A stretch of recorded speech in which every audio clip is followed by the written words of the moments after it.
children, welcome back. Let us continue with the line-wise paraphrasing. Act 3, Scene 2, The Merchant of Venice, line number 275. Celerio. Not one, my lord, not even one ship of Antonio has reached the harbour safely. Besides, it appears that if he had the present money to discharge the Jew, that even if Antonio had the money available to pay his debt to the Jew, that is the 3,000 ducats that he took from the Jew, he would not take it. The Jew will not take it.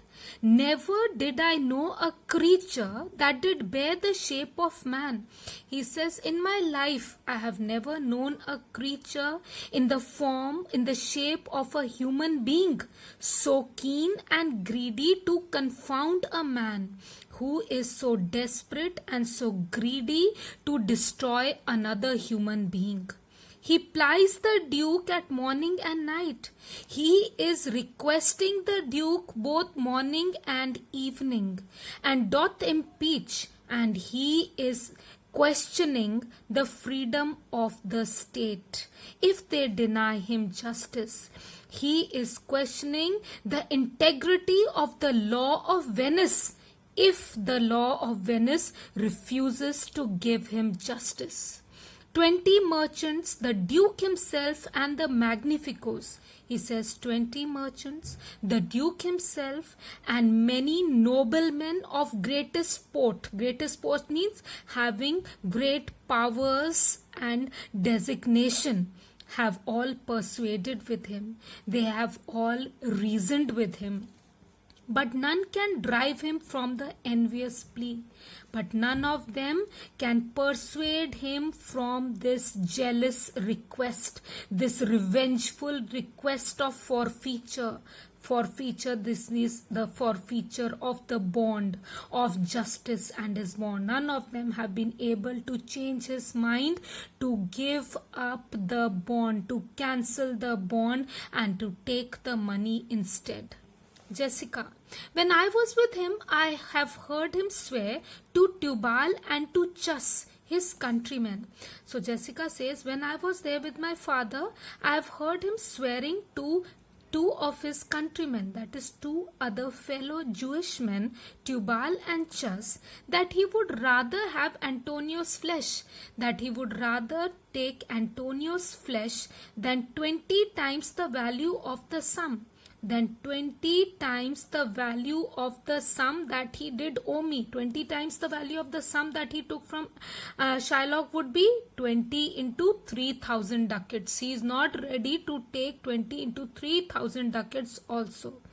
And I know, my lord, if authority, and she says, I am sure, my lord, that if the law, the authority and power deny not, if the law of Venice, the people in power, the authority of the people in power do not prevent it, it will go hard with poor Antonio.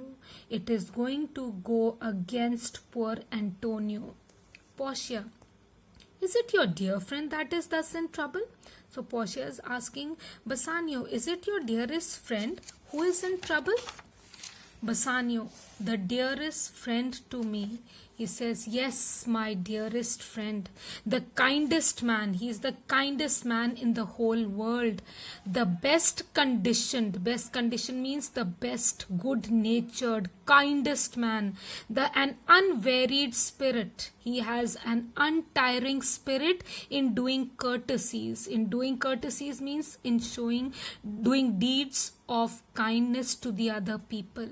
And one in whom he is a human being in whom the ancient Roman honor more appear than any that draws breath in Italy.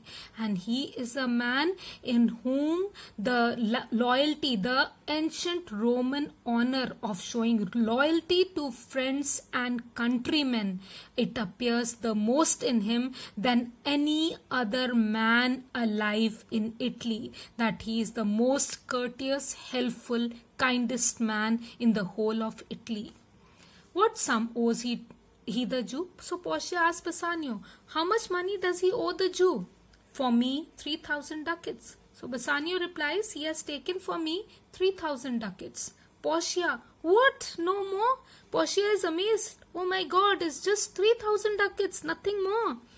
Pay him 6,000. She says, pay him just the double the amount of 3,000. Give him 6,000 ducats and deface the bond and cancel the bond.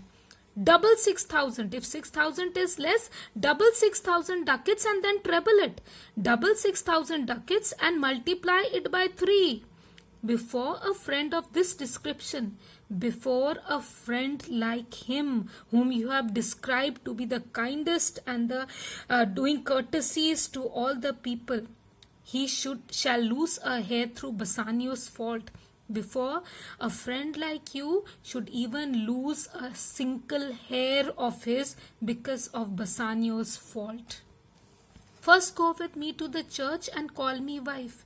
She says, first come with me to the church, let us get married, and then away to Venice to your friend. And after our marriage ceremony, you can immediately go to Venice to save your friend. And never shall you lie by Portia's side. You will never sleep by the side of your wife with an unquiet soul, with a disturbed mind. You shall never have gold. You shall have gold to pay the petty debt 20 times over. She says, you will have gold coins to pay this small debt 20 times over. 20 times more of 3,000 ducats you can pay him. You will have that much gold. When it is paid, and after you pay it, bring your true friend along. Get your dearest friend along with you back here. My maid Nerissa and myself, meantime, till that time, my maid Nerissa and myself will live as maids and widows. Will live here as unmarried girls or widows. Come away. Come on, let us go. For you shall hence upon your wedding day, for you must go away from here, hence means here, on the day of your wedding. Bid your friends welcome. Show a merry cheer. Please welcome your friends. Show a merry cheer means be cheerful. Since you are dear bought, since I have bought you, attained you very dearly, I will love you dear. I will also love you dearly. But let me hear the letter of your friend. But let me listen to the contents of the letter of your dearest friend. Bassanio reads. It's written in italics. These are the words of the letter written by Antonio to Bassanio. He reads, sweet Bassanio, my ships have all miscarried. He says, my sweet Bassanio, all my ships have been lost. My creditors grow cruel. All my creditors are growing impatient. My estate is very low. My financial condition is very poor. My bond to the Jew is forfeit, and the bond with the Jew has expired. And since in paying it, and since paying the penalty, it is impossible I should live. And when I pay the penalty to the Jew, it is impossible that I will stay alive. All debts are cleared between you and I. And I want you to know that all the debts are cleared. They have been settled between you and me. If I might but see you at my death. He says, I have one wish of seeing you when I die. Notwithstanding, use your pleasure.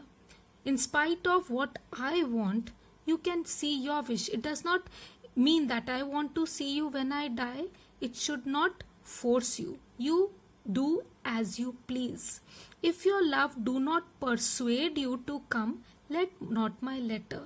If your love for me does not force you to come and meet me, then let my letter not force you to come here for meeting me.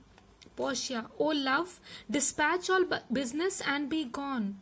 O my dear love, finish all your work here and please go to Venice. Bassanio, since I have your good leave to go away, I will make haste. He tells Portia, since I have your kind permission to go away, I will hurry up. But till I come again, But till the time I come back to Belmont again, no bed shall ever, apostrophe is missing V, no bed shall ever be guilty of my stay. I shall not go to bed, nor rest be interposer. Interposer means come in between twixt us twain. Twixt is between, betwixt, be is missing. Between us twain means two. I shall not go to bed, nor I will rest. Even any rest will not come between the two of us. So with this we come to the end of Act 3, Scene 2. I hope you've understood this, and in my next video I'll continue with line-wise paraphrasing of Act 3, Scene 3. Goodbye.